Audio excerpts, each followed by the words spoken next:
Labadiena. Po vakar dienos priekybos pozityvesnių ženklų JAV rinkoje šiandien norėjosi tikėtis optimistiškų nuotaikų. Tačiau tiek Azijos, tiek Europos indeksai fiksavo neigiamus pokyčius.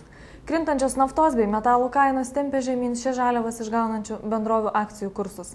Be to, raudonos spalvos rinkoms įnešė bankinio sektoriaus kainų kritimas. Tam įtakos turėjo didžiausio Europos banko HSBC Holdings akcijų rekomendacija parduoti.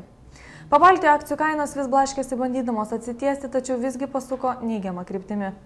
Vilniaus vertybinių popierių biržos indeksas fiksavo 0,42% kritimą. Nors jau prekybos pradžioje buvo sulauktas kainų atšokimas į viršų, tačiau tiesioginės krypties nebuvo matyti.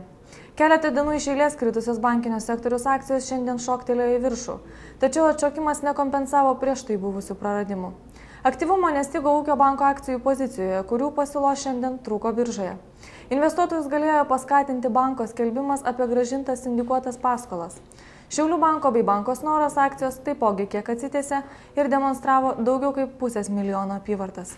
Didžiausia šios dienos apyvarta priklausė rytų skirstomųjų tinklų akcijoms, kurios užsienio investuotojų buvo perleistos tiesioginiais sandoriais.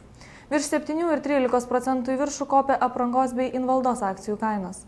Mat rinkos dalyvius kursto lūkesčiai dėl kitą savaitę pasirodysiančių veiklos rezultatų. Na, o rinkos flagmano TLT pozicija tik neženkliai koregavosi iki 1,27 litų lygmens. Bendra apyvarta šiandieną biržoje siekia kiek daugiau kaip 4,5 milijono litų. 2 dienas nedirbusi Rygos vertybinių popierių birža šiandien fiksavo beveik 2% indekso kritimą.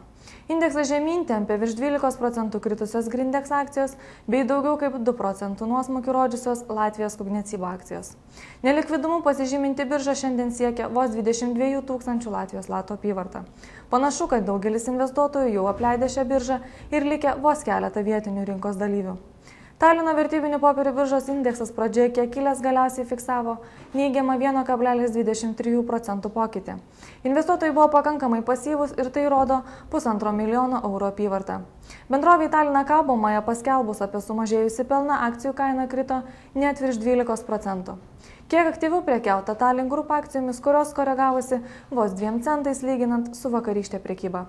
Keletą dienų kritusios Silvana Fashion Group akcijos šiandieną atšoko netgi 10% į viršų, tačiau apyvarta šioje pozicijoje buvo labai menka. Šiandieną naujienų tiek, kylančių jums rinkų.